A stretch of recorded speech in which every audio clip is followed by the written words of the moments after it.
Assalamualaikum warahmatullahi wabarakatuh. Alhamdulillah, alhamdulillahi rabbil alamin. Wassalatu wassalamu ala sayyidinal mursalin wa ala alihi wa ashabihi ajmain.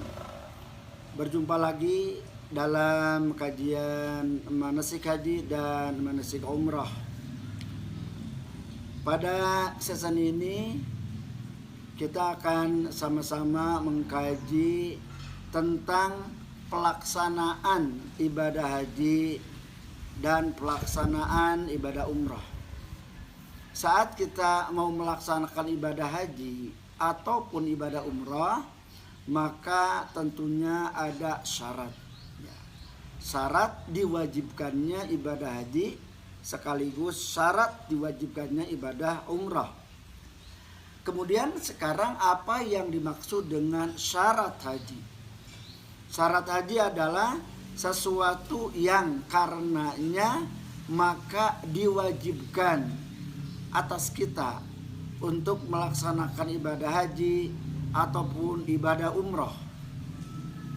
Kalau tidak ada persyaratan tersebut, maka gugurlah kewajiban haji kita atau gugurlah kewajiban umrah kita. Nah, sekarang kita cermati apa syarat ibadah haji. Syarat ibadah haji adalah pertama tentunya dia harus beragama Islam. Dan itu hanya diwajibkan kepada orang-orang Islam saja.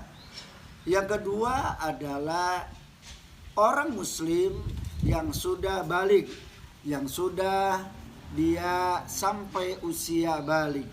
Artinya kalau seseorang melaksanakan ibadah haji tapi dari sudut usia dia belum balik, maka hajinya tetap sah. Tapi seandainya dia sudah dewasa, maka dia tetap ada kewajiban untuk melaksanakan ibadah haji tersebut. Kemudian yang ketiga adalah dia harus berakal, harus sehat secara ruhani. Karena orang yang kehilangan akal, maka gugurlah kewajiban haji kepadanya.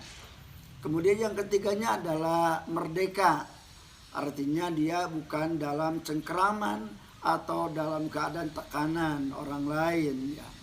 Kemudian yang kelima adalah, ini yang paling penting harus kita kaji adalah mampu atau istita'ah. Kemudian kita bertanya apa yang dimaksud dengan istita'ah tersebut. Istita'ah adalah kemampuan seseorang untuk melaksanakan haji, baik itu kemampuan fisik, kemampuan harta, dan tentunya adalah kemampuan ilmu untuk melaksanakan ibadah haji atau melaksanakan ibadah umrah. Kemudian juga masuk dalam kategori istita'ah adalah dia harus dinyatakan bahwa perjalanannya aman, kemudian kondisinya sangat memungkinkan untuk melaksanakan ibadah haji, baik dari sudut kesehatan ataupun dari sudut keamanan yang lainnya. Qala Allah Ta'ala fil Qur'anil Azim wa huwa asdaqul qailin. A'udzu billahi minasyaitonir rajim. Walillahi 'alan nasi hijjul baiti man istata'a ilaihi sabila. Lamma nuzilat hadhil ayatu qala rajulun ilan nabi sallallahu alaihi wasallam, ya Rasulullah, ma huwa sabil? Fajabar Rasul azadu warrahilatu. Ketika turun ayat Al-Quran kepada Nabi Muhammad SAW, pada saat ini telah diwajibkan kepada manusia, tentunya kepada manusia yang beriman, untuk melaksanakan ibadah haji. Dan itu tidak semuanya diwajibkan, hanya kepada orang-orang yang sudah punya kemampuan atau istita'ah.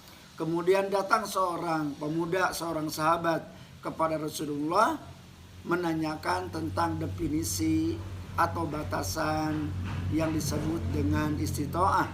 Fa'ajaba Rasul, maka menjawab Rasul, azadu warrohilatu. Definisi berkemampuan itu adalah dia mampu secara bekal, secara materi, bekal, baik itu bekal fisik ataupun bekal harta dan bekal ilmu. Kemudian ar-rohilatu, perjalanannya memungkinkan, perjalanannya aman secara politik ataupun aman secara sudut pandang kesehatan.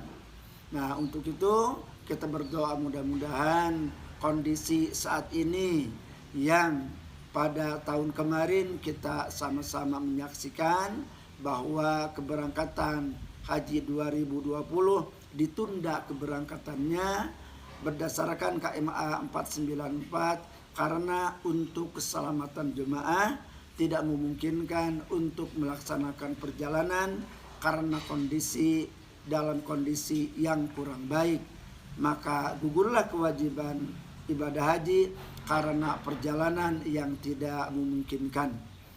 Mudah-mudahan pada tahun-tahun berikutnya kita bisa melaksanakan ibadah haji karena kita sudah istitoah. Hadirin rahimakumullah, kemudian berikutnya adalah yang disebut dengan wajib haji. Wajib haji adalah rangkaian ibadah haji atau rangkaian ibadah umrah yang apabila ditinggalkan maka ibadah hajinya tetap sah, ibadah umrohnya tetap sah, tapi dia wajib untuk menunaikan dam. Apa itu wajib haji? Wajib haji adalah pertama ihram dari mikot. Jadi saat kita masuk wilayah miqat, maka kita wajib untuk melaksanakan ihram, melaksanakan niat ibadah haji atau niat ibadah umrah. Kemudian mabit di Muzdalifah, kemudian mabit di Mina, kemudian melontar jumrah, baik itu jumratul ula, jumratul wusta, dan jumratul aqabah. Dan yang terakhir adalah berkewajiban untuk menjaga larangan-larangan ihram haji atau larangan ihram umrah. Itu adalah wajib haji. Kemudian wajib umrah adalah hanya dua. Pertama adalah ihram dari mikot, yang kedua adalah menjaga larangan-larangan ihram. Itulah yang disebut dengan wajib haji. Kemudian definisi rukun haji atau rukun umrah. Kalau rukun haji adalah atau rukun umrah adalah rangkaian ibadah haji yang apabila ditinggal maka hajinya tidak sah, atau rangkaian umrah manakala ditinggal maka tidak sah umrohnya. Adapun rukun haji adalah pertama ihram. Kita niat untuk melaksanakan ibadah haji dengan talabun niat labbaika Allahumma hajjan. Kemudian yang kedua adalah tawaf ifadah, kemudian sa'i, kemudian wukuf, kemudian tahallul, dan yang keenam adalah tertib. Kemudian rukun umroh adalah ihram, mengutarakan atau mengucapkan niat ihram labbaika Allahumma umratan, kemudian tawaf umrah, kemudian sa'i, kemudian tahallul, kemudian tertib. Nah, jadi bedanya antara haji dan umrah hanya dalam posisi wukuf saja. Kemudian yang terakhir dari kajian ini adalah sunnat haji atau sunnat umrah. Nah, ketika kita akan melaksanakan ibadah haji atau ibadah umrah, maka tentunya kita diawali dengan memakai kain ihram. Maka sebelumnya disunatkan, pertama adalah kita mandi ihram. Yang kedua, kita disunatkan untuk menggunting kuku.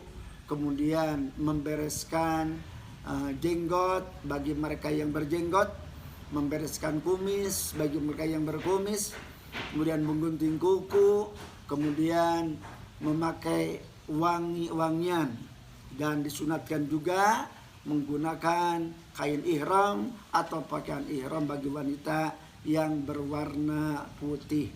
Nah, jadi itulah sunat haji. Jadi sunat haji adalah rangkaian atau amalan yang apabila dilaksanakan itu akan menyempurnakan haji dan umroh kita, dan apabila ditinggal maka tidak dikenakan dam.